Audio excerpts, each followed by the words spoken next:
I think we can start. Hello. Hello, everyone. My name is Xiaotong Zhang.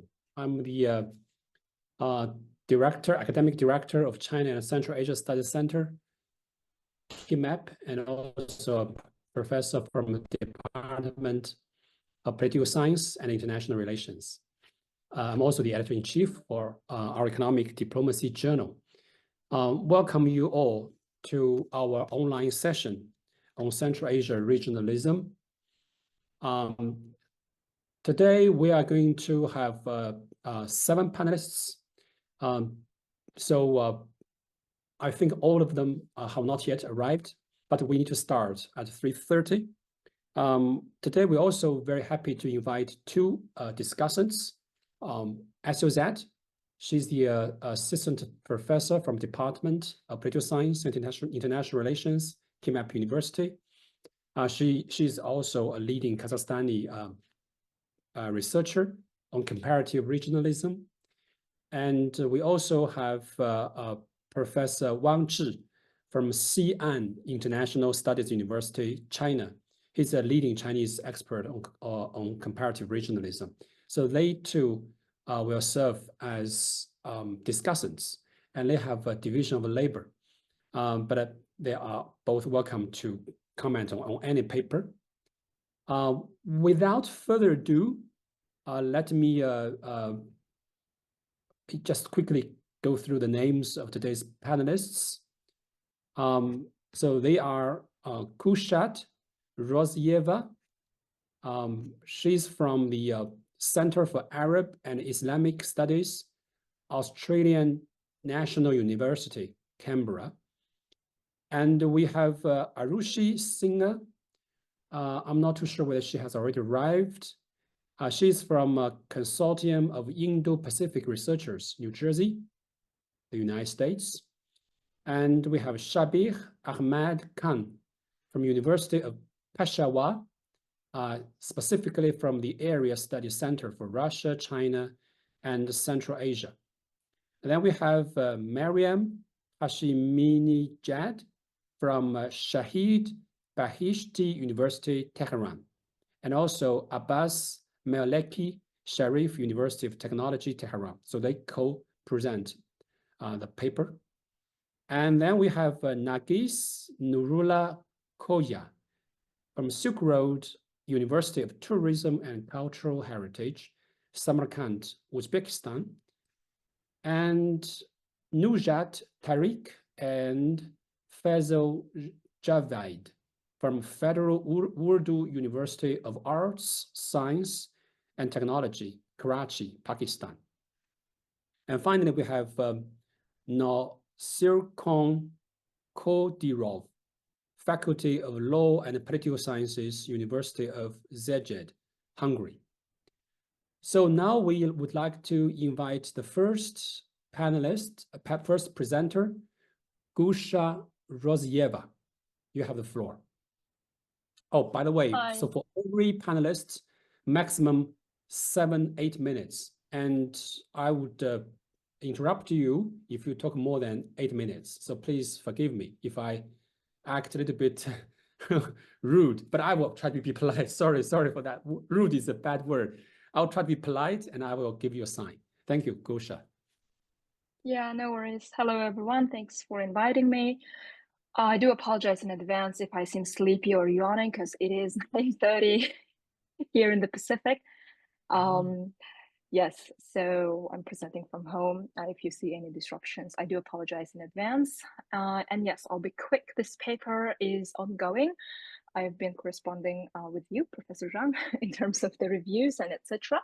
I'm not a regionalist per se, but I am a Central Asianist. And as a few Central Asianists based in Pacific, I do get a lot of questions about regionalism within Central Asia. And one of those questions was why Central Asian governments do not have better regionalism, since they share Soviet legacy, they share language, except Tajikistan, they share religion, and many, many other aspects. So when I was having thought about this specific question, it gave me an idea about writing this paper. And it happened to coincide with the conference, so win-win situation. Again, since I received the review about the publications, I've been working on it, so any comments are welcome. Let me share my screen and we could start beginning. Yes, so as I was introduced, my name is Gulshat. I'm doing my PhD here at Australian National University. And today's topic is on regionalism in Central Asia. As I gave a brief history, brief discussions, usually when people think about regionalism in Central Asia, they have a bit negative perspective that Central Asia has failed to act as a region in general because they don't have, or they fail to have common ideas or common platforms and etc. So in this, throughout this paper, my argument is that instead of trying to apply the concept of regionalism, which was created by European Union to understand the European Union, making this concept of regionalism quite Eurocentric, instead of trying to apply this Eurocentric concept to understand Central Asia, which is so far from Europe, in all frameworks, historically, politically, linguistically, culturally, my main argument is that we should consider shifting towards a new idea if we want to understand dynamics of Central Asian regionalism. So in this brief talk, I have changed this little bit, the presentation a little bit from the paper after reviewing the comments of the reviewers. So I would try to explain three major frameworks within the regionalism framework, and then moving to the necessity for the shift towards Central Asian neo-patrimonialism. And also as an empirical basis, I'm going to look at annual consultative meetings, which was mentioned by many of my colleagues in the previous discussions, and as well as if there is a future prospect of Central Asian regionalism. So I myself come from Turkmenistan, and my country is never mentioned in Central Asian regionalism because we follow Islamist framework, which again shows that the actual concept of regionalism fails instead of Central Asian governments failing. Again, why do we have the need to apply a Eurocentric concept to understand Central Asia? So that's my entire point throughout this presentation. Yes, as it says here, instead of criticizing Central Asian governments for failing to form a supranational regionalism, we should just try a different approach, because you cannot necessarily bring Eurocentric concept into Central Asia, completely different regions. And the reason why European regionalism is working so amazingly, quote unquote, is because Europe went through 2 world wars and many deaths and conflicts, which created current supranational European Union. And Central Asia did not go through that, thankfully. That's why, again, here is the lack in theoretical framework, that trying to apply framework that is super Eurocentric on Central Asia is not a good approach in studying that. My colleagues have already given background on Central Asian regionalism, and a couple of names were mentioned, such as Central Asian Union. By the initiatives of Kazakhstan and Uzbekistan, this was a first attempt at regionalism. However, it failed massively because each country had their own foreign policy. Kazakhstan and Kyrgyzstan tried to be westernized, whereas Islam Karim completely isolated Uzbekistan. Tajikistan was going through civil war. Turkmenistan right away went into neutral state since 1995 December. So all of these early attempts failed, again, because of different political objectives of each 5 Central Asian countries. Additionally, there were a number of disputes between each Central Asian countries, ethnic complexities, regional hegemony uncertainty, and other economic constraints, which made these attempts nearly impossible. One of the colleagues before has already made this comparison between ASEAN and Central Asia. So I'm just going to go quickly from here, not to be redundant. But again, when scholars or policymakers look at Central Asia, they tend to compare Central Asian regionalism to EU or ASEAN, whereas EU has more regional governance and ASEAN has more economic cooperation. And therefore, the main criticism to Central Asia is that apparently Central Asia lacks regional governance, bilateral economics relations, and that only Russia, China, and Turkey bilateral relations are maintained, whereas regional relations are ignored. So comparing Central Asia to ASEAN or Europe shouldn't be compared because, again, as some discussants already said, they are diverse. Yeah, so given this lack of the regionalism idea, the main thesis argument of this paper is that we need to move to the concept of order, namely neo-patrimonial order. So this comes from Max Weber long time ago, but basically because each Central Asian government has autocratic characteristics, they mostly focus on their own foreign policies. They don't necessarily focus on economic trade, but rather they focus on maintaining their power, maintaining their regime and leadership legacy. That's why trying to apply regionalism which focuses on regionalism is not going to work when we want to study Central Asian cooperation. That's why, again, the main argument calls for neo-patrimonial order, using this idea, this framework, to study, to understand Central Asia. I'm still working on this since, again, due to time changes and etc., there has been some lacks. But overall, Central Asia lacks all of them, except some cross-border regionalism when it comes to Aral Sea, and some interstate regionalism, but only bilaterally between Kazakhstan, Kyrgyzstan, or Kazakhstan, Tajikistan, etc. So again, if we go back to the theoretical framework of the actual regionalism and different frameworks of it, Central Asia should not be studied under it because, again, it lacks because of the government's forms. Again, we have already mentioned these a little bit more on the first attempts, inner circles, as well as fragmentation of Central Asian regionalism since 1991, since the independence of each country. There was no togetherness, or there was no cooperation between all 5 of them. There was always one culprit that wanted out or that wanted something different. And again, what to do? The proposed concept is Central Asian neo-patrimonial order. And here I just provide some brief background on what is neo-patrimonial concept. Again, as already mentioned, because of the country's varying economic situations, similar autocratic government, etc., this order should be applied more. Yeah, I'm not gonna go deep into that since I only have, I think, a few minutes left. But if we were to, coming to the empirical analysis, if we were to apply neo-patrimonial order, then it will help us to understand the annual consultative meetings, the summits that keep happening. So each government say that they're going to do this, this and that, but at the end, it's just on paper. And some of the discussants or panelists mentioned diplomacy. So these consultative meetings are mostly diplomatic with no practical implications in real life.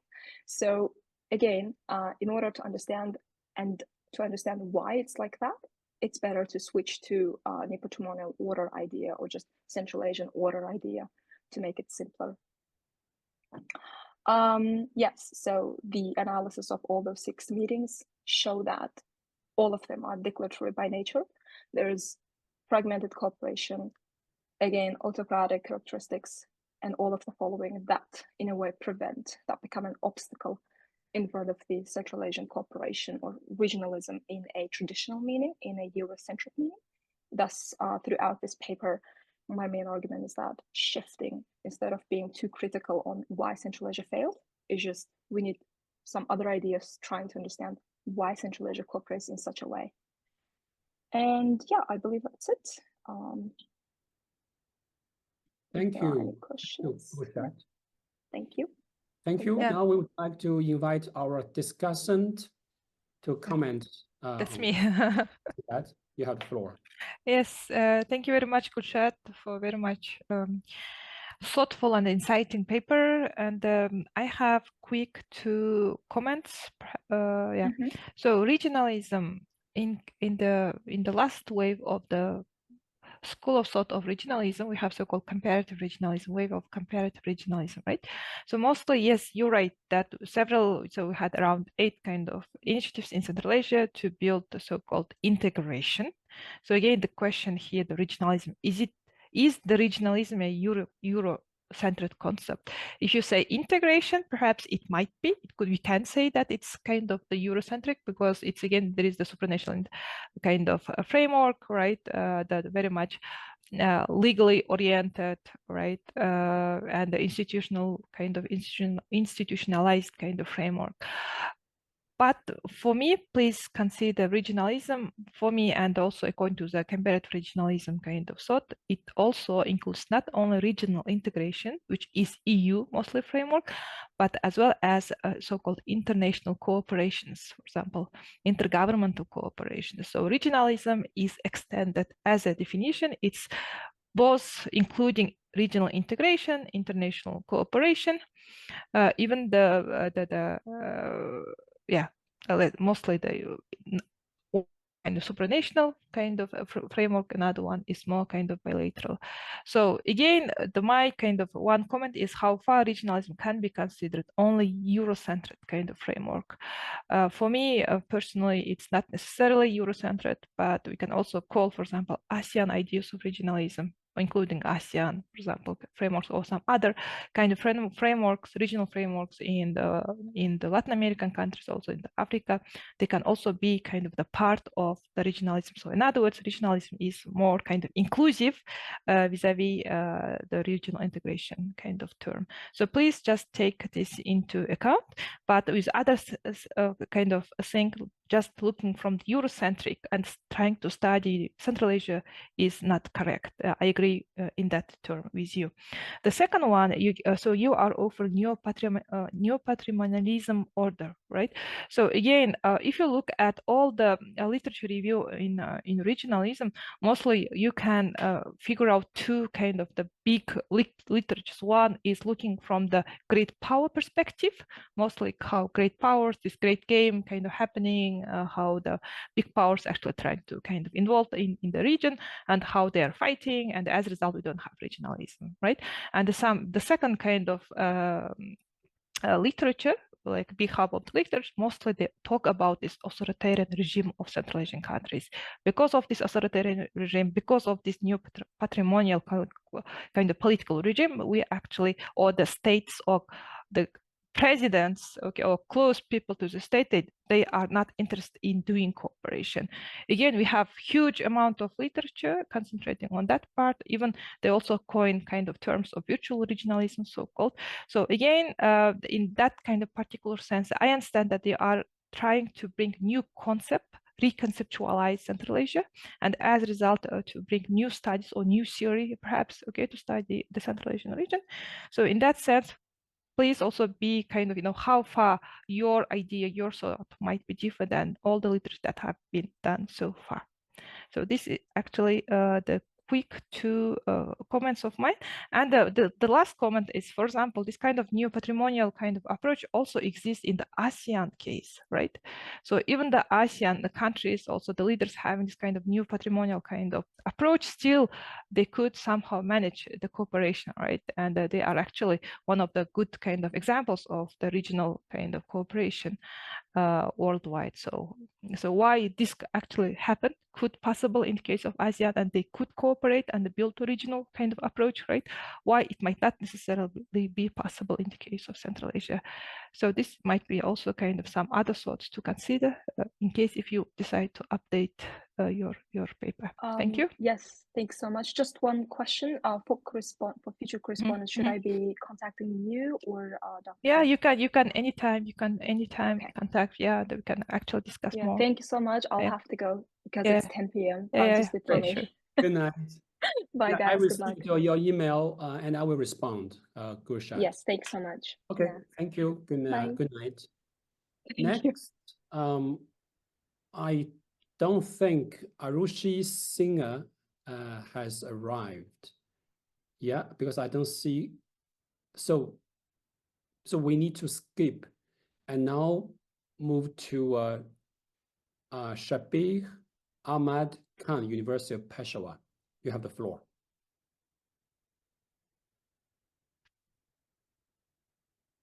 We Hello, greetings. Hello. Can you hear me? Yes, we can hear you. Okay, I'm sharing my screen.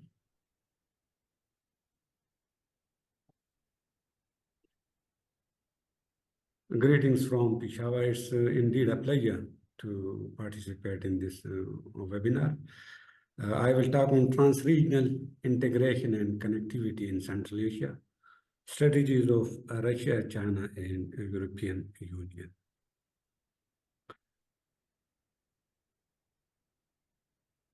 Trans-regional integration and connectivity is considered mostly in the sense of cross-border transport and logistic corridors in the context of this research work.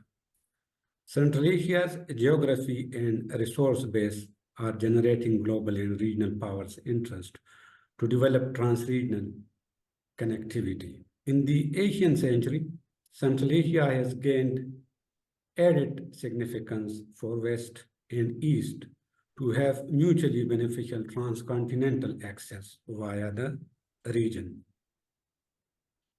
The global and regional powers have adopted cooperative and competitive approaches for connectivity in Central Asia. However, these are complementary in nature. Multilateralism under the regional organizations is also at work to develop trans-regional connectivity in Central Asia.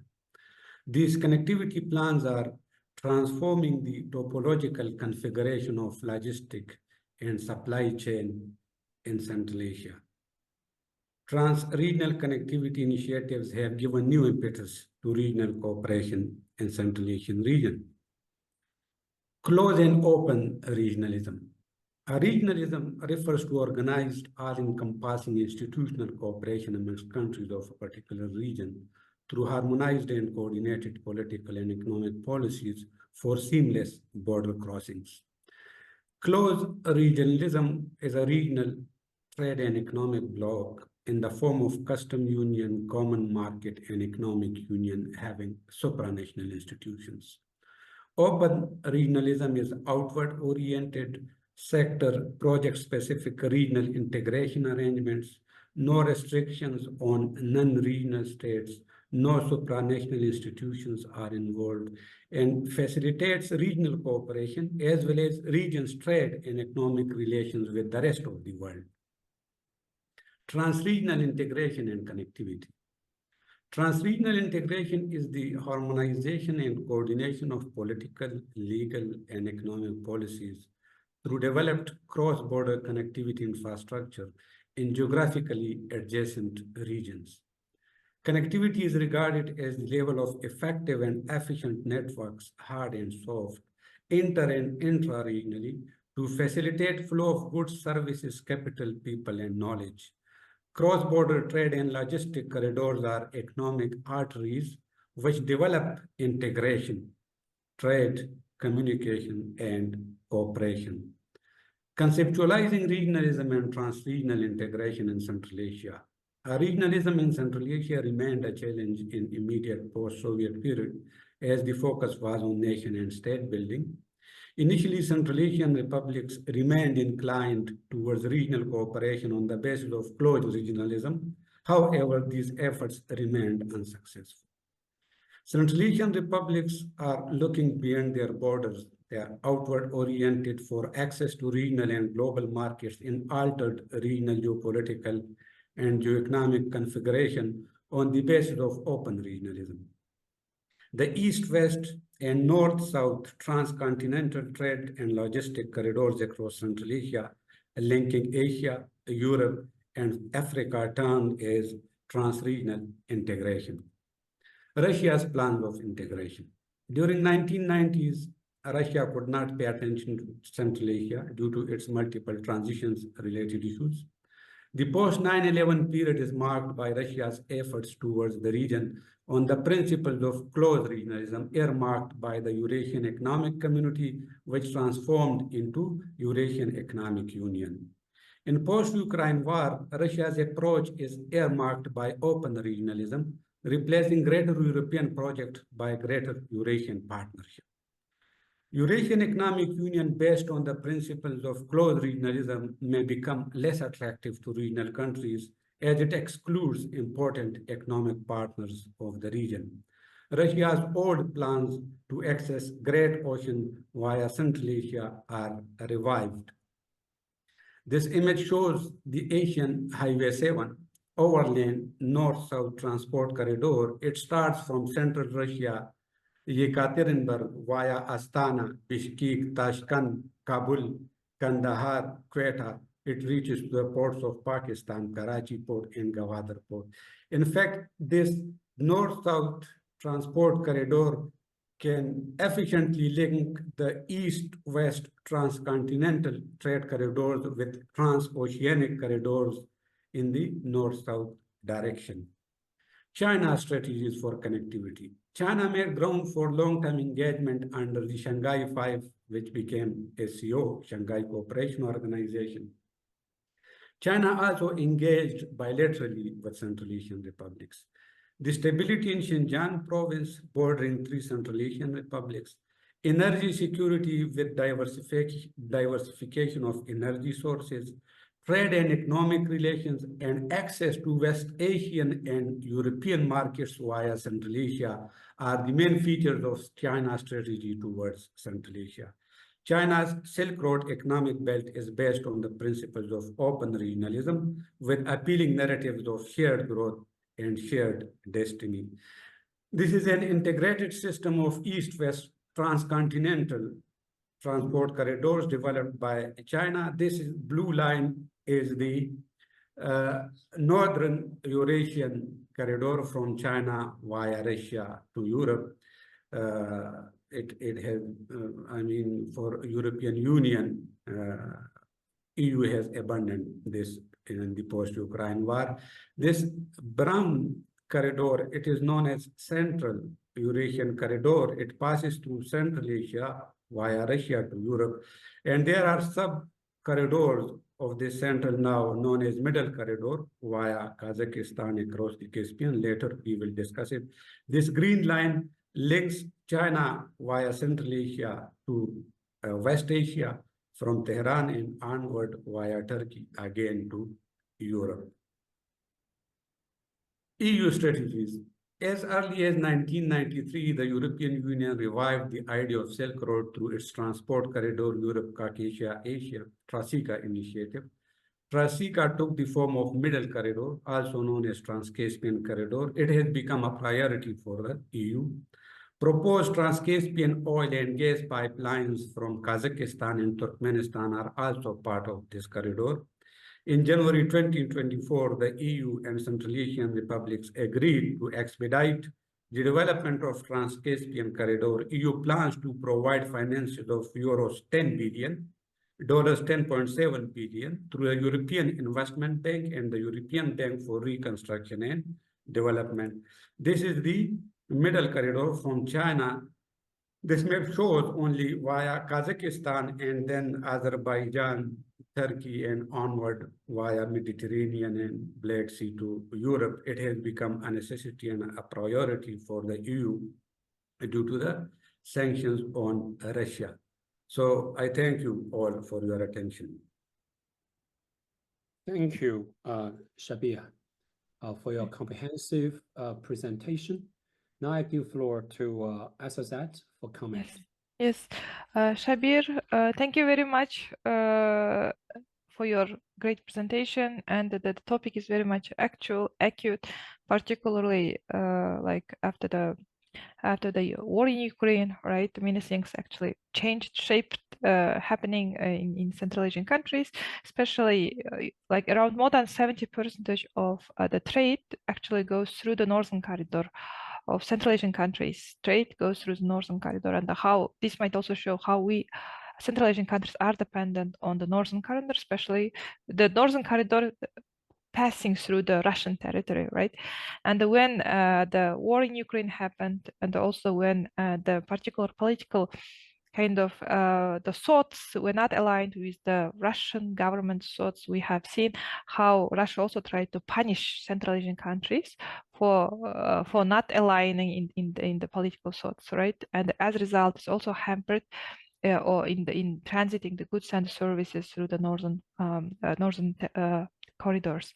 And also this time, also the Central Asian countries understood that these economic corridors are very much important, and particularly paid more attention to the middle corridor, as well as also had started having good relationships and also kind of leveling up the diplomacy also with the southern countries, including India, Pakistan, Afghanistan, for example. For the Central Asian countries, it's also their interest to lower down the dependency from the Russia, and also not only pay attention to the middle corridor, also how to access to even the Indian Ocean, right? So this also, I think, and the current kind of situation what's happening in Central Asia is also very much interested in also crossing this from north to south, and also from the east to the west. And it's, I think, that the #1 priority for the Central Asian countries, also in considering the connectivity kind of approach. So I very much kind of like this kind of looking from this kind of perspective. I see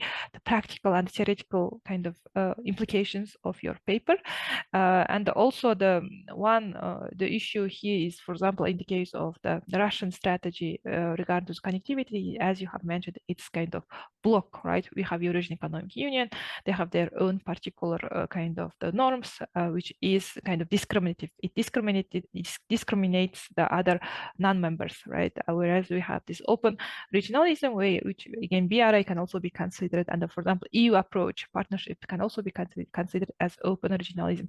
And the problem here, it could be especially for the countries like Kazakhstan, the Kyrgyzstan, it's in the kind of middle, right? It's both the member for this kind of bloc regionalism, which is Eurasian Economic Union, and also for the open regionalism, and how far they can play out this issue might be also the big kind of constraint for particular these two Central Asian countries. Perhaps you can also include that part in your paper. So generally, thanks a lot for your paper. Thank you, Shabir. A quick question: are you going to compare the strategies of Russia, China, and the EU, or you just list them in parallel? So, in fact, the theoretical base is open and closed regionalism. When we talk of Russia strategies, it has changed. As I said earlier, it was based on closed regionalism, a type of EEU, where the supranational institutions are involved, and it is a custom union which ultimately aim to develop as an economic union. But that is, abandoned by Russia also, because Russia realizes that the open regionalism is more attractive not only to Central Asian republics, but other important partners of the region like China and South Asian countries, India, Pakistan, and EU. So Russia in the post-Ukraine war, I have stated it, that the policy of regional integration is now, Russia is also focusing on open regionalism, and this plan of greater Eurasian partnership, it cannot be developed on the basis of closed regionalism. It can't be, it is impossible. Therefore, open regionalism is more attractive now to Russia also, and other, as China is working on the principles of open regionalism. EU itself is kind of closed regionalism, but it is working on the principles of open regionalism with the Central Asian republics, with Caucasia, with China. So I have just, provided this theoretical framework, and then I have described the strategies of Russia, China, and EU. And then I have also added that how this geographical challenge can be overcome by the Central Asian republics and even other partners of the region by linking these transcontinental trade corridors with transoceanic corridors, to South Asia and Indian Ocean and beyond. And it is almost there. The infrastructure is almost there. We need to to prioritize geoeconomics instead of geopolitics. Thank you, Shabir, for the clarification. I appreciate that. Thank Okay, you. now we move to the next speaker, Maryam Hasheminejad, and also Abbas Maleki. You have the floor. Thank you very much. Do you have my voice clearly? Yes, we can hear you clearly. Okay. Now I'm going to share my PowerPoint here. Oh, okay, thank you.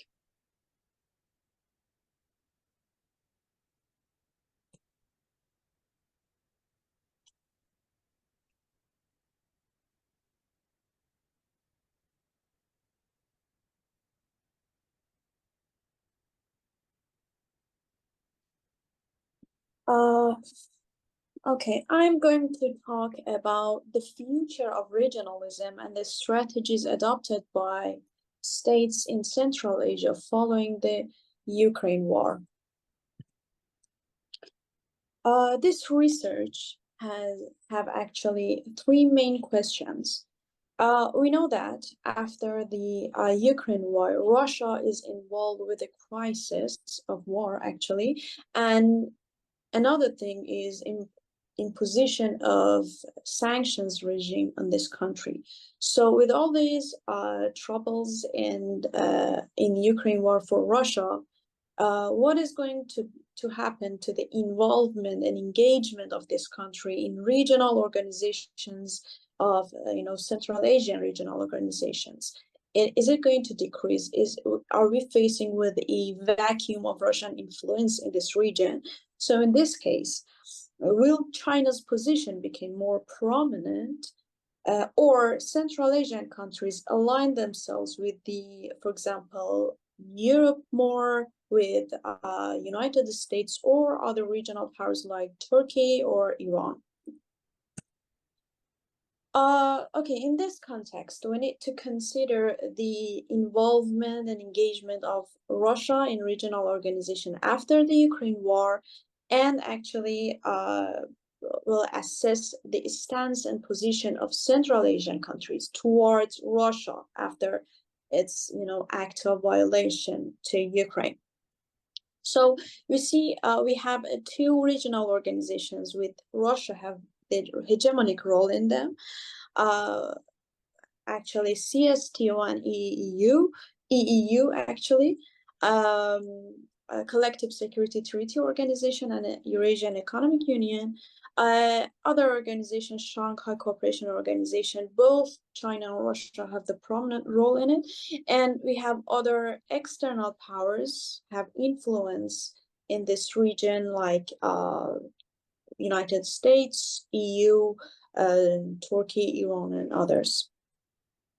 So let's talk about Russian hegemony in Central Asia after the Ukraine war and the aspects of geopolitics and energy relations. We know from 2014, China became the main energy importer of Turkmenistan, especially, and somehow Kazakhstan. But we know that after this Ukraine war, the EU is attempting to initiate energy discussions with especially Turkmenistan, as it aims to diversify its natural gas imports, and it wants to actually find new energy resources to be completely independent from Russian energy sources. So the Trans-Caspian natural gas pipeline has re-emerged as a topic of discussion. But somehow we know that Central Asian countries have this limitation of being interdependent to both China and Russia. So they have this limitation that they can't be so, they can't, they have this, they need to be conservative about new dealings and new initiatives to, towards Western Bloc. But somehow we all know that both Turkmenistan and Kazakhstan wants to follow a strategy to diversify their energy partnerships. In the case of geopolitics, the previous speaker, I forgot his name, I'm sorry, actually stressed that how much South Caucasus and also Iran became important for Central Asia because of the risk of transit from Russia became high after this Ukraine war. So Central Asia needs new alternatives for their transit to reach the global market and open seas. In the case of engagement in regional organizations, first I want to consider the stance and position of Central Asian countries toward this this crisis. Kyrgyzstan, Kazakhstan, and Tajikistan refrained from voting on the EU resolution opposing Russia, while Turkmenistan and Uzbekistan were absent. We need to we need to notice that these countries are in a very bad situation because first we talked about all those limitations and interdependency, and the second is there's a chance for them to make advantage of it, to be more to act to follow a more multilateral policy. But many scholars, so in this case many scholars define this middle position of them as strategic silence. Russia's invasion of Ukraine has intensified social and economic vulnerabilities in especially Kyrgyzstan and Tajikistan. We know how young workers used to go to Russia, and how this war and Ukraine crisis became produced a bad position economically in Central Asia. And also we see that CSTO's lack of participation in the boundary dispute between Kyrgyzstan and actually Tajikistan raised the question that whether this regional organization that Russia used to have a hegemonic role are functional enough for Central Asian countries, especially CSTO that have security aspect is going to is supposed to preserve the security and stability in Central Asia.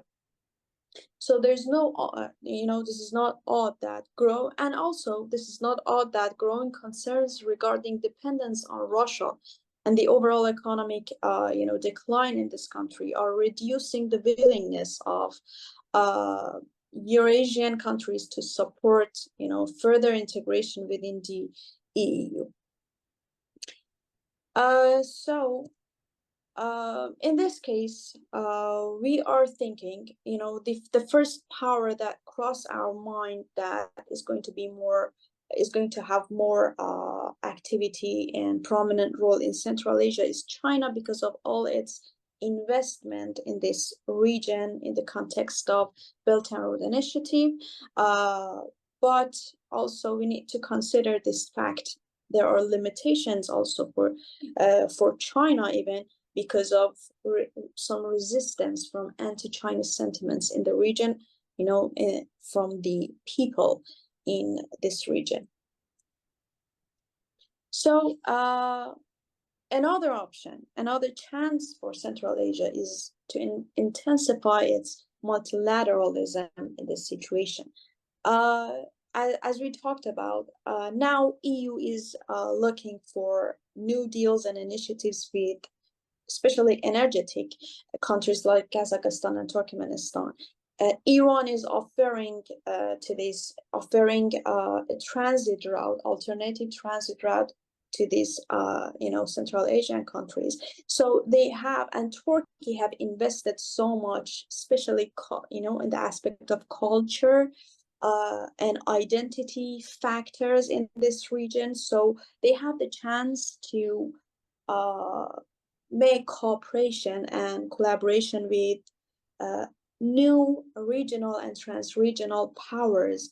So they kind of make a balance in their relations with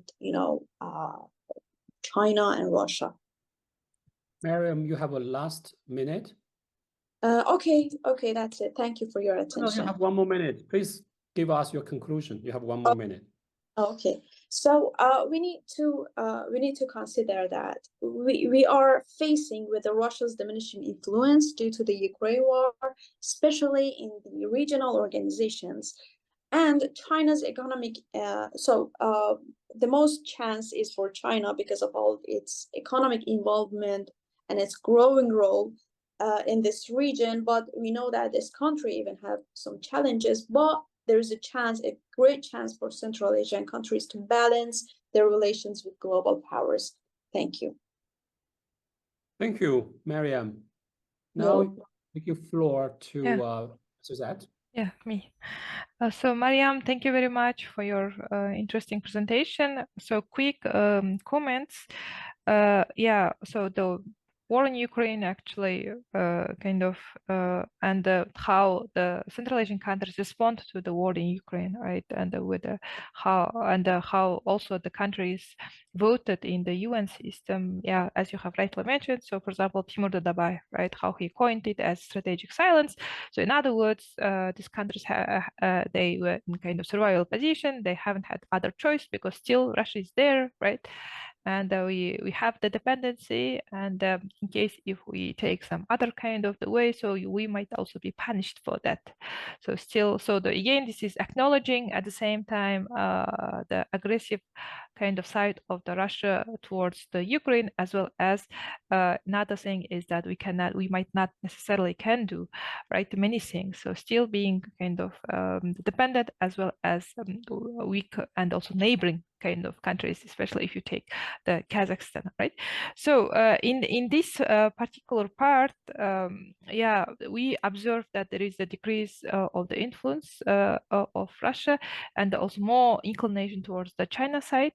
That's what I have also observed. But at the same time, we also need to kind of know that we cannot get away, right?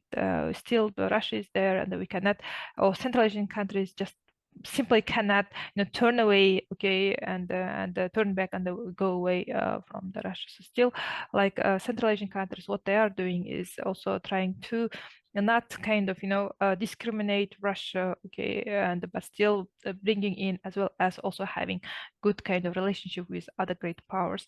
And here mostly when we look at the region, we mostly look at from how the big powers or great powers kind of interest, right? Whether it's Russia's interest, China's interest, or EU interest, or Turkey's interest. But actually, we also sometimes kind of not paying attention that even the local Central Asian countries, and that's their interest actually to be involved in their kind of projects, not necessarily coming from outside. It's also the wish and the will, the interest of our Central Asian countries to be in this kind of external projects. So please also look at from this inside out kind of approach that side. The one last comment is, again, the Central Asian countries, especially in the case of Kazakhstan and Kyrgyzstan, we have dilemma. So in the one side, we are too much involved in regional organizations. You cannot count how many organizations we are member for. So we are this kind of, so again, and also this is also criticism. The many scholars, they also criticize, for example, Kazakhstan being the part of many international regional organizations, and how far being the member of many different organizations, whether this might actually bring some fruit, okay, or even the hamper. So is it kind of just symbolic kind of question? So again, like asking or requesting them to be part of, to become the member of all these regional organizations, again, might be a kind of the critical question. So thank you very much. This is my kind of the short comments. Thank you very much. Thank you, Assylzat. It seems that there is a spaghetti bowl of regional forums here in Central Asia. That's very interesting comment. Okay, now we move to Nargis from Samarkand, and it's a very interesting subject. So Nargis, you have the floor. Thank you very much. So I'm just trying to start my video. So here I am. Thank you very much for this opportunity, first of all. It's interesting, and I'm sure I just kind of sort of exception. Sorry for being this way, just because here I'm talking about slightly different accents. My work is aimed to initiate a discourse among colleagues on decolonization and regionalism. Logically, I mean, to me, it's logically, regions and states today are connected to the West heritage and particularly to the Westphalian system. Just to remind you, the Westphalian Peace Agreement, it's 1648, at the end of Europe's turbulent 30 years war. And the Westphalian International Order emerged after this agreement. So the mandate laid the groundwork for developing of modern state-centered framework with sovereignty.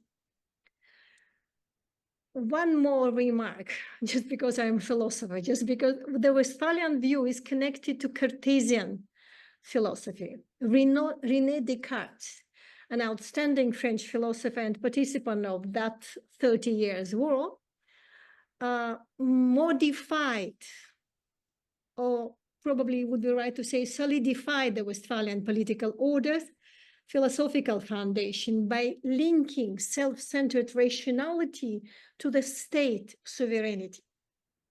And here are my questions.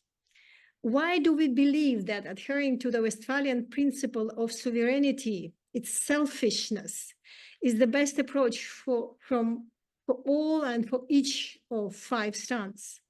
Why do we not discuss the Westphalian status and regionalism among neighbors? It's interesting to see how the Westphalian principle seems to stand in contrast to any form of regionalism, isn't it?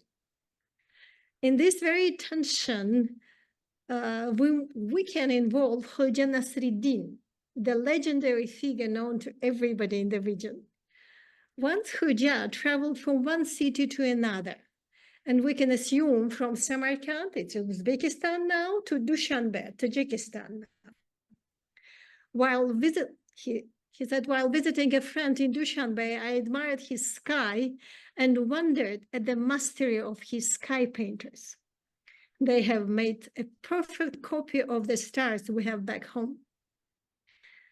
Through the perfect copy, Khoja can make us think about 2 sides of today's life. First, the spirit of questioning the linear Cartesian model with a persistent dichotomy between the internalized subject, us, simply, or the externalized, our neighboring state as an object. And the second, it's about its target to maintain constant physical and paper borders between neighboring national states with a comparatively recent shared history. And in our case, we use Samarkand and metaphorically its university as a case study, illustrating how reimagining neighborhood ties can be expressed through a vision of the shared values of this Central Asian city and its people. For this reason, we can reasonably recall the word neighbor in Uzbek is koshni. It's derived from kosh, which means together. A similar word exists in Kazakh, Kyrgyz, Turkmen, where kosh means together for all of us. Here, we can use the Tajik word for neighbor, hamsoya. This term uniquely combines 2 hidden values, ham, together, and soya, shadow. It means together under one shadow. The word illustrates interconnectedness. Moreover, it aims to shift the perception of the other from a stranger across the border to a positively recognized entity, a critical element in a regional analysis. It signifies that the resilience of Hamsoya is always more than what current policies and practices provide. To further elucidate the subject, imagine the following scenario. If we are all neighbors of Hamsoya in Samarkand, The city, a mosaic of cultures, is recognized for its profound Turk-Persian equilibrium of Hamsoya for centuries and its cultural contribution to the regional community. Many Samarkandis exhibit ability to switch fluently between two languages, Tajik and Uzbek, with a significant proportion being naturally bilingual. The Asian city and the sense of the Hamsoya could stimulate dialogue between neighboring universities about decolonization. Such discourse can provide a critical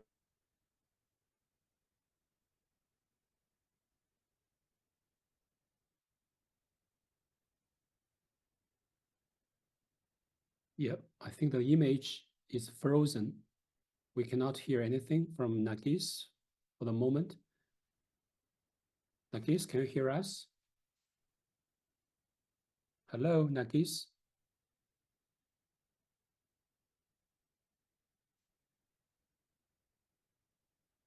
Yeah, it seems that our connection with Nargis has been cut, probably because of some internet problem.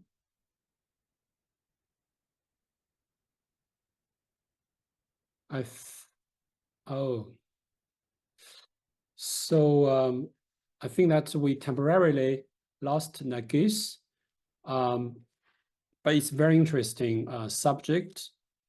I suggest we move to the next speaker, and when Nargis she comes back, we can invite her to finish her presentation. Now I would like to invite the next speaker. Sorry, Dr. Zhang, she's back. Nargis is back. Ah, okay, Nargis is back. Hello, Nargis.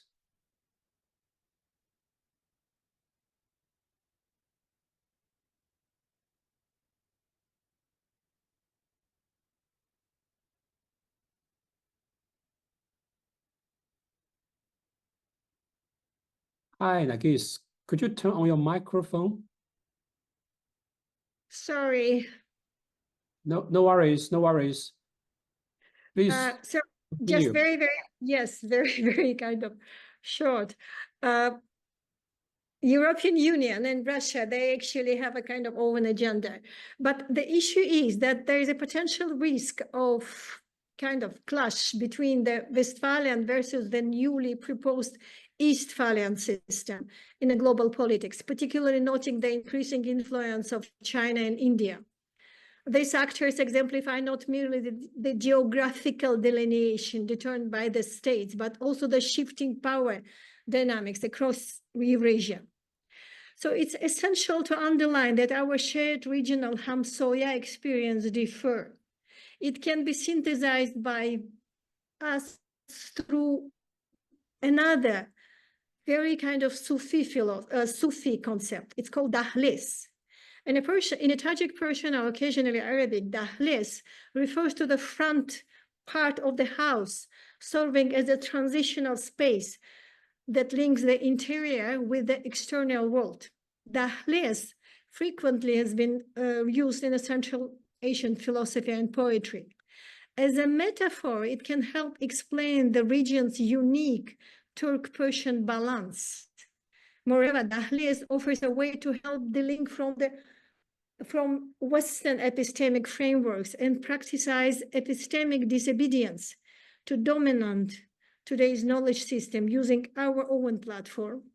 It instantly recognized the complex interplay between local and global forces, shaping the region's trajectories. That's it. Thank you very much. Thank you, Nargis. It's a fascinating presentation. I would like to invite Professor Wang Zhi, if I understand correctly, the division of labor between Assylzat and Wang Zhi. But I also want to let you know, probably it's a difficult challenge for Professor Wang Zhi because Nargis mentioned a lot of concepts, philosophical or names, which are very not known for Chinese scholar. So Wang Zhi, I'm sorry to put you in such a difficult situation. I just try to do It's it probably and my finish my fault. I'm job. sorry as well. No, it's because we probably we are not experts. Okay, yeah, I think it's a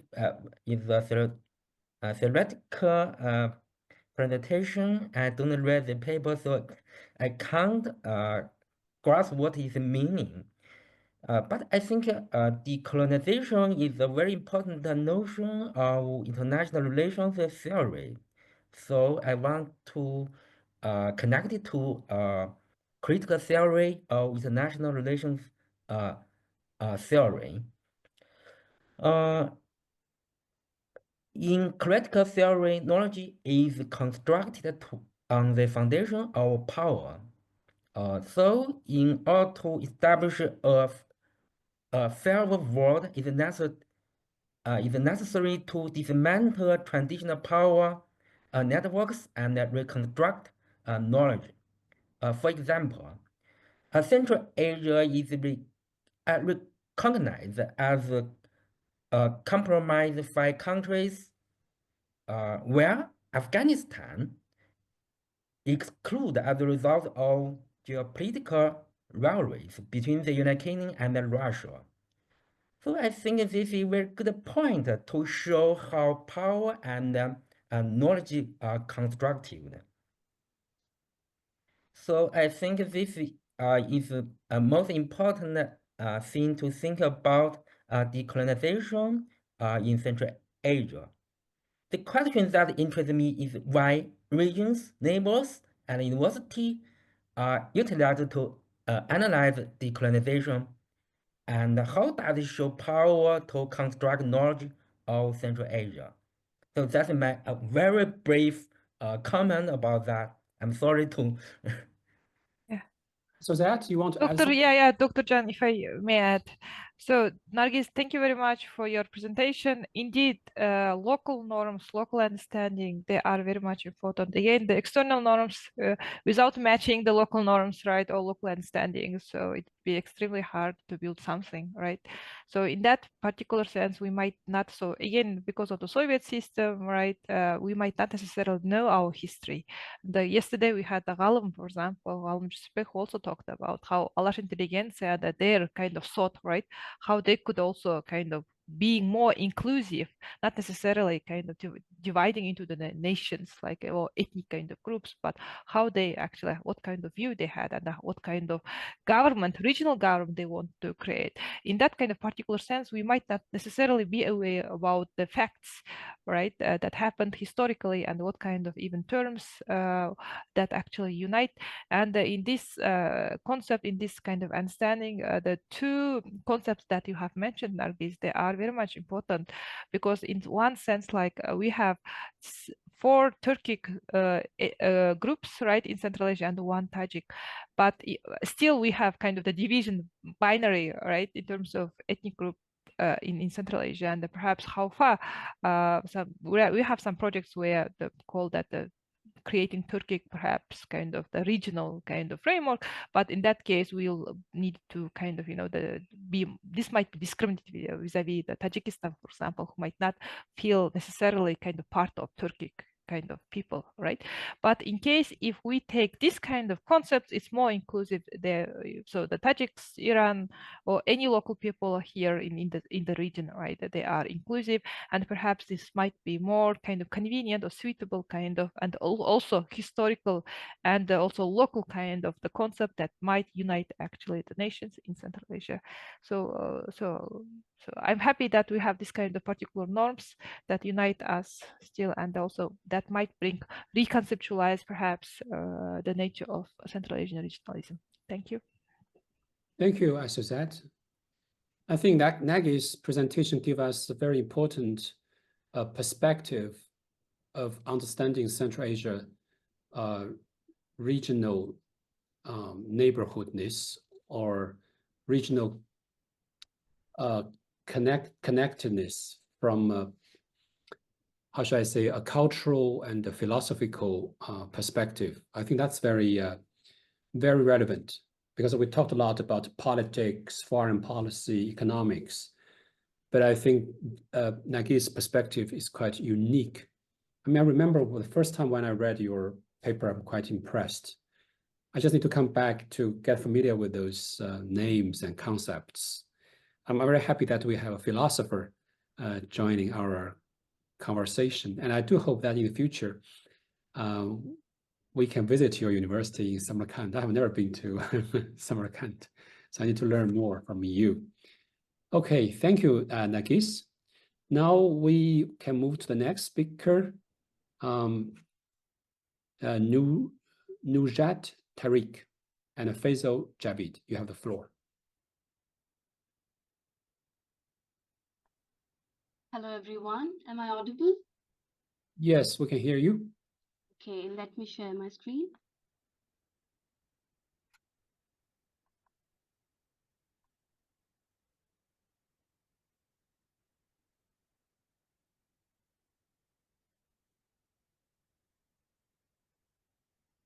Firstly, I would like to extend my gratitude to CSS KIMEP for giving us an opportunity to present our research paper in this remarkable and insightful webinar. So I'm going to present my research presentation on Central Asia as a grand chessboard, the EU, China, Russia's regional strategies, and the C5 responses, co-authored by Dr. Faisal Javid. Let me begin my presentation. Central Asian region, as you all know, the region which is commonly known as the home to many magnificent empires that have contributed in the politics and economy of geopolitics and the global canvas. And the other thing is that it has been the epicenter of the world culture and economy.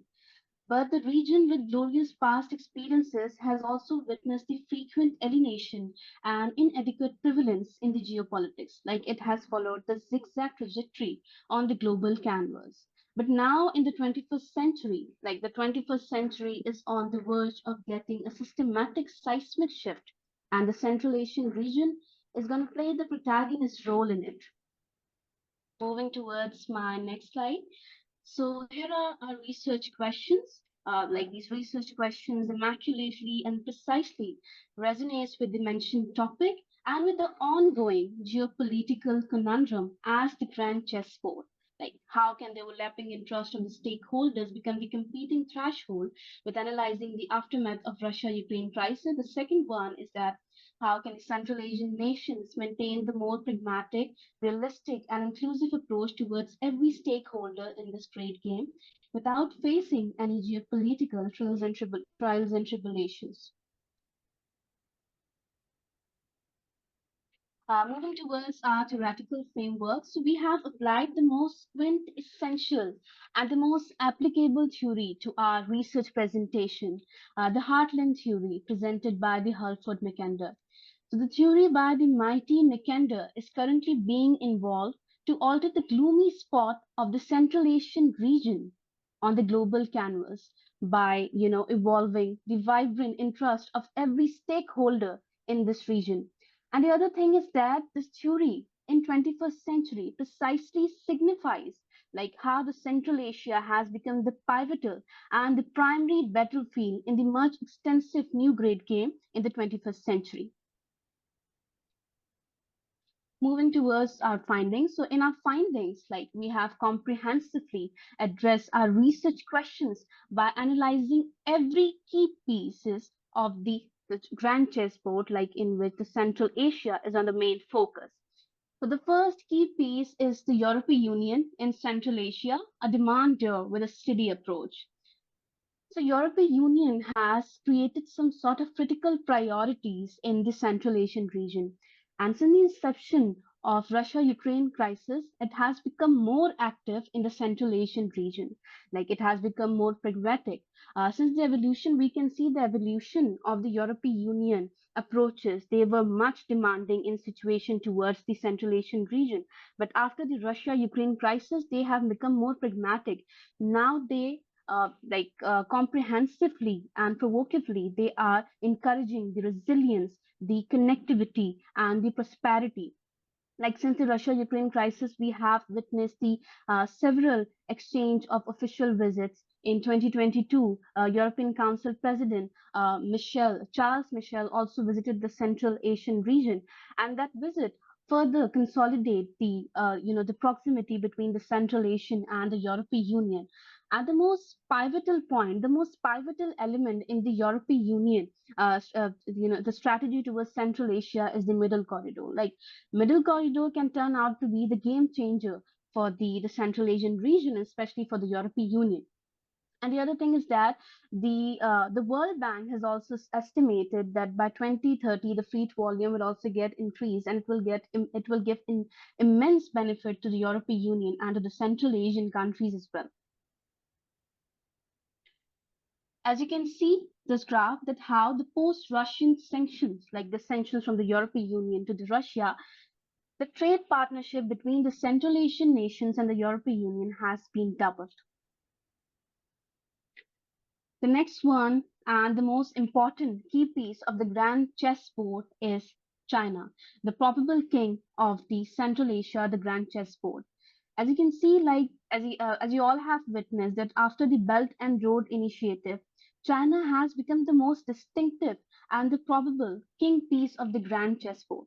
After Russia-Ukraine crisis, after gaining much attention, now China tries to become more active in Central Asia, and now it tries to fill the vacuum in the Central Asia after the crisis.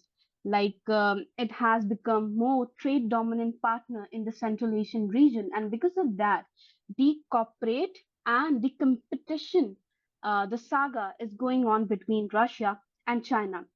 And the trade dominance is also visible in Central Asia. As you can see, is the graph showing the trade partnership between the Central Asia and the China after 2023. And China has surpassed Russia in trade partnership with Central Asia, like $90 billion of Chinese partnership against Russia's $44 billion trade partnership with Central Asian nations. The other piece, the colonial piece, the colonial masterpiece of this grand chessboard is Russia. Russia have also witnessed the complex role in Central Asia. Like according to West, the most cynical, the Kremlin's most cynical adventurism with geopolitics, the Russia-Ukraine crisis has created much apprehension among the Central Asian nations. Like we have witnessed the Central Asian countries amidst the crisis have maintained the delicate yet fuzzy balance, neither supporting the war nor condemning the war. But still, Russia tries to, to regenerate its clout and its waning influence in the region. And the other thing is that there are many immigrants worker in Russia who resides here. Like still after Russia-Ukraine crisis, they want to be there because of remittances.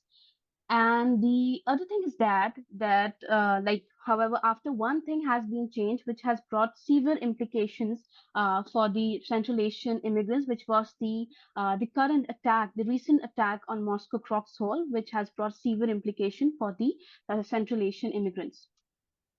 C5, Kazakhstan, Turkmenistan, all these are countries, whether they are the pawn or queen of the chessboard. One thing has happened that after Russia-Ukraine crisis, it has upskilled the Central Asian nation to walk a fine line on the global canvas. And the other thing is that it has pushed all the stakeholders to not just rest on the laurels. It has created much competition in the Central Asian region, and the Central Asian region needs to evaluate all the things which are necessary to mitigate the multilateralist threat towards them in this grand chessboard. Like the need to comprehend, they need to enhance the multi-vector policies. They also need to create uniformity among nations. They need to work on some sort of conscientious, collective conscientious for creating some sort of transparency and some sort of SOPs for so mitigating the risk and reward system in this all sort of multilateralism chaos. So there are certain factors which are on which Central Asian countries can work, and they can also prevent all types of risk or reward coming from all the stakeholders which are competing each other, and they are creating a competing thresholds in the C5 policies as well. To conclude, I would say Russia-Ukraine crisis has created some sort of and has exacerbated the rules of game of the grand chessboard. And the other thing is that it has also created the multilateralist chaos in the region. The Central Asian region has now become the geopolitical merry-go-round with only one access point, and that is geoeconomic. And the one who will conquer the geoeconomic, the access point, will definitely reserve all seats for their geopolitical or whether geoeconomic interests. Thank you so much, and I hope I have taken only 8 minutes. Yeah, you have a very good command of timing. Yeah. Thank you, Thank you Nuzhat. so much. Yeah, and we would like to give floor to Dr. Wang for comment. Yeah, I think it's very interesting to compare EU-China regional strategies to World Central Asia and use different words to describe EU, China, Russia's roles in Central Asia. As we know, ground chessboard is a very old notion, came from history competition between Britain and Russia. After independence of Central Asia countries, many scholars think the Central Asia has entered a new era of great power rivalry. With the breakout of Russian-Ukraine conflict, this competition has intensified.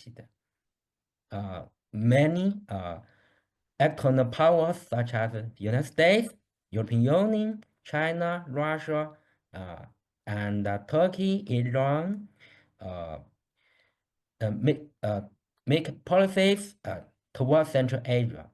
Consequently, various C5+1 framework has emerged in Central Asia, resulting the phenomena of overlapping regionalism. However, I think it's helpful to research this topic from another perspective. I think the concept of great power game alone is insufficient to explain the situation. The C5+1 framework presents both negative and positive dimensions for Central Asia, particularly when we review from the lens of interregionalism, which suggests that we regard Central Asia as a group to communicate or negotiate with external powers. That is a great step to forging Central Asia identity. So I think this C5+1 has a positive impact on Central Asia integration. Only from geopolitical lens to explain Central Asia is not enough. That's my opinion. Thank you, Professor Wang Zhi, for mentioning you're comparing basically Sir Halford Mackinder's heartland theory, which is very much a realist, classical geopolitical perspective, and also the more liberal interregionalism. And C5+1 or plus great powers fits in which column? I think it's an open question. Obviously, Nuzhat, you have taken your side. I mean, we are very open to any interpretation because this is really scholarly discussions. Thank you. Thank you very much. And now we are going to move to the last speaker, certainly not the least important. We have, let me try to pronounce correctly his name, Nasir Kodirov. You have the floor. Yes, good afternoon. Thank you very much for having me. I hope you are hearing me and seeing my screen well. Is it visible? Yes, it's working very well. It's working very well. Thank you very much. As my colleagues already discussed that the different policy of different regional powers in Central Asian countries, the perception of these regions in how Central Asian countries perceiving these regions in Central Asian countries is it's not much analyzed. And in this paper, I want to look to the perception of European Union in Central Asian countries, specifically Kazakhstan and Tajikistan. And as already my colleagues discussed about the AU's policy in Central Asian countries, and I just want to skip some introductory part because I do have, I think, very limited times. And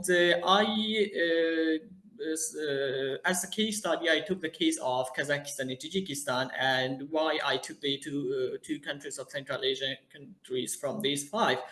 Firstly, as in the first sessions, the colleagues rightly point out that Kazakhstan is a leading partner of European Union in Central Asian countries.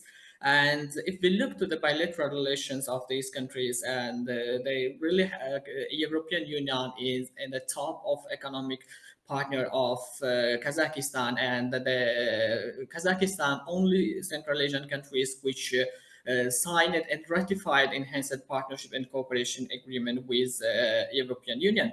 And another way, I took the case of Tajikistan because it's one of the Central Asian countries which is have a different level of relationship with the European Union in terms of economic and political relations. And I look at the mass media of Kazakhstan and Tajikistan.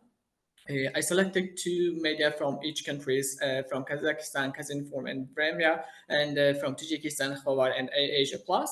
And I selected based on the one from the media, which is they are having the official support from the government, and the other media is independent, based on the their own informations. And I look at the website of these mass media and selected the articles and search it for the keywords. And the first question which I look at, how AU represented in Kazakhstani and Tajikistani media, and the sub question is what are the main domain topic in Kazakhstani and Tajikistani media, and how these how the perception of Kazakhstan and Tajikistan is different. Like comparatively, I look at the perception of AU in both countries, and I did a content analysis of selected articles, and I collected articles which published after 2019. Why June 2000? I selected June 2019. Why? Because it's the month which AU adopted a new strategy to Central Asia, and arguing that new phase of relation between AU and Central Asia started. And in general, 1,185 articles I collected, from Kazinform it's 243, and from the Vremya 117, and from Khobar 374, and from Asia Plus 251. And I analyzed collected data through the Atlas TI. It is a software to analyze the content of qualitative for analyzing the content analysis. And I just followed the 3-step which was suggested by Creswell, like preparing data, and collected all these articles from the 4 news agency's website, and I read all of this manually, and it was the number of articles was much higher than the number which I put here, and some of them was not generally related to directly to AU. Then I deleted some of the articles which was not related to AU, and then I just included more than 1,000 articles to the Atlas TI, and I started decoding them. And after decoding them, the Atlas TI was really helpful to generate the themes and to create the network of these codes. And the last step is interpreting the data, which I will present in the next few slides.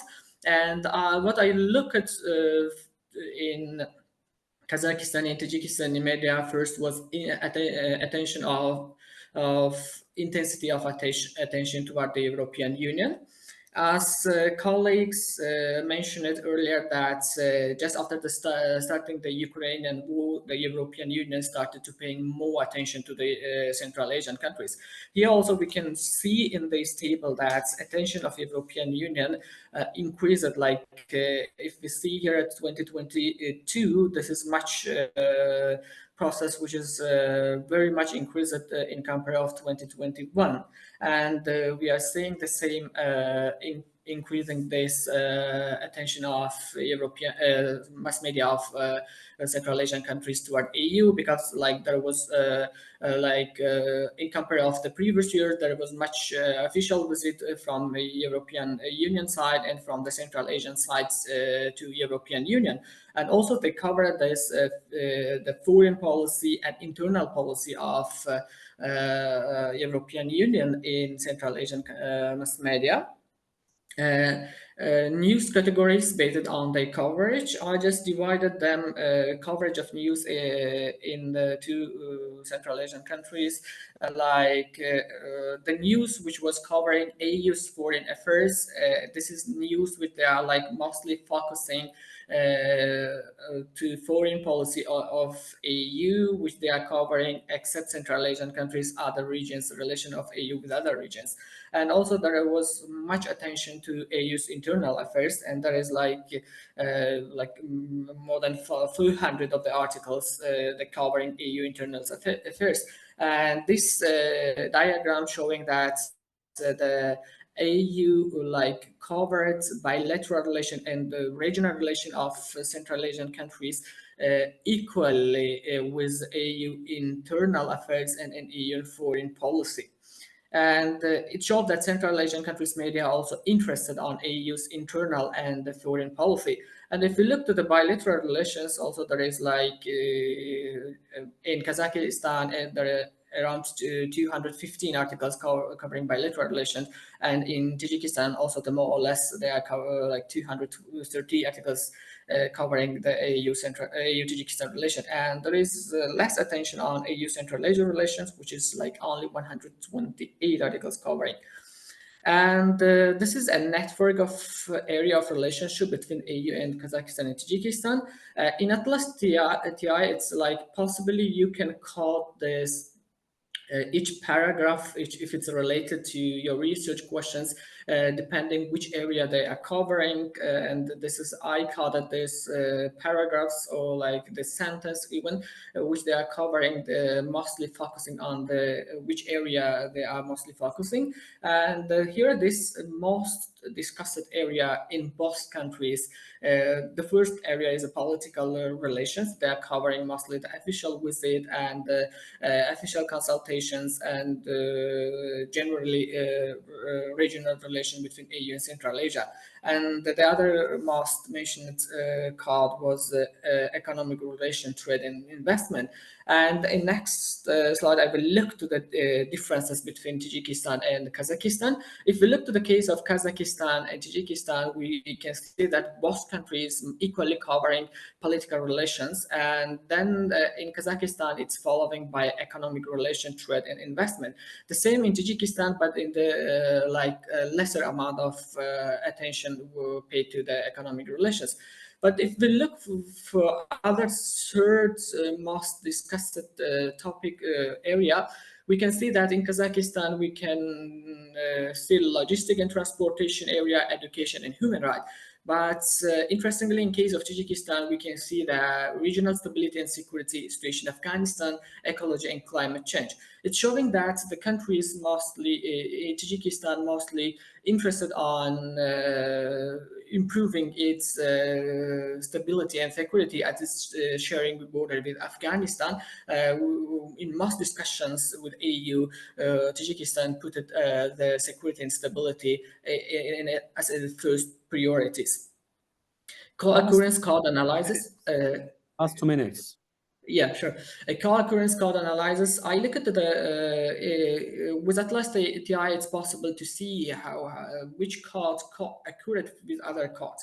If you code the one paragraph or a few paragraphs for one area of relationship and others to the other area, you can see that here economic relation and trade investment mostly mentioned in EU-Kazakhstan relations, and to lesser extent in EU-Tajikistan. And also here, regional stability and security. If we look to the Code of Regional Stability and Security, Tajikistan was the main topic, which was in compare of Kazakhstan mentioned in Tajikistan. And here a few points that EU seeing Kazakhstan as a trade partner, and here we can see that mostly EU seeing the Kazakhstan seeing European Union as positively, and mentioning that EU is the main trade and the largest investor in Kazakhstan. Only there is a few negative points, which is officials of Kazakhstan criticize the European Parliament because of the adopting the resolutions regarding to the Kazakhstan's situations.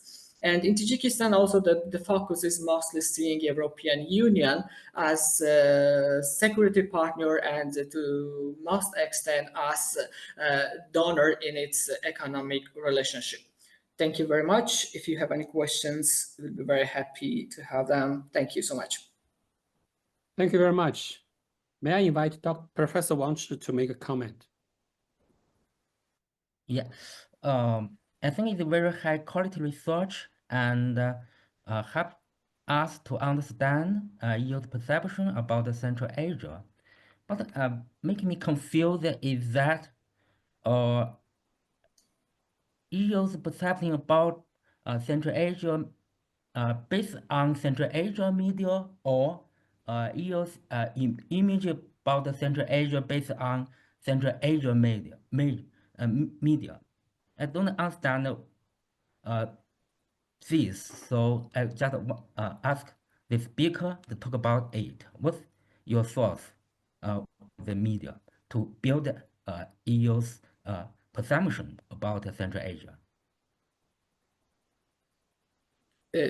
Sorry if I get the point correctly, that this two self-elected media, like they are like media of from Kazakhstan and from Tajikistan, and they are like covering the different area of relationships, and they are like based the paper is like arguing that the media may have much more influence to the perception of the people and to the political elite. And that's the reason I choose the media and analyze the perception of EU in the media.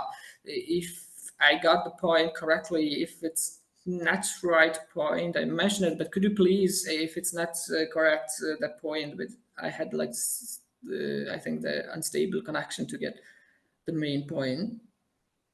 Yeah, so make me confused is that EU's image about Central Asia much more based on their media, not Central Asia media. Is that right? It is Central, yeah, it is, yeah, it's Central Asian media, like Central Asian media perception toward the European Union. Okay, I have no problem. Yeah. Okay, with that, I would like to conclude today's panels. I would really appreciate the organizers, especially my thanks go to Maryam Harabi. So this Maryam is not another Maryam. Well, I know there are two Maryams, but my thanks go to Maryam Harabi, and also our two discussants, Professor Assylzat and also Professor Wang. And I would like to inform all the panelists that because you contribute significantly to our discussion of Central Asia regionalism, which is the key theme we have already talked over the past 2 days. And also you are the potential authors for the special issue of Economic Diplomacy Journal. So based upon your presentations today, I mean the two panels, which altogether 14 papers, even though we have one presentation absent today, but he or she already submitted the paper. So I'm pretty sure that we will have very good special issue, but we are still in the process of, revision. And also today, your presentation gave us a very good foundation to make further comments. So we have a specific timetable.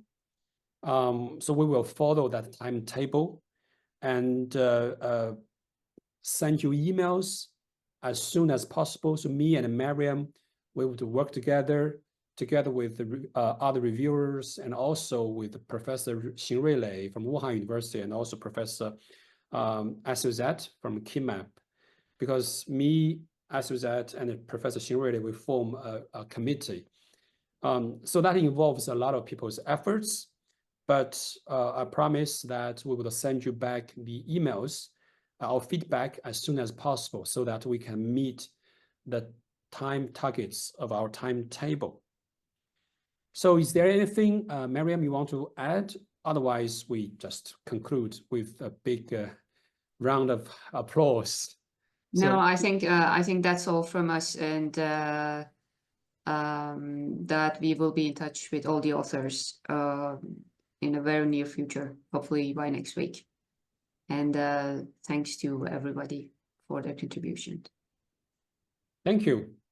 With that, I make a big round of applause. Thank you all for your wonderful efforts, presentations.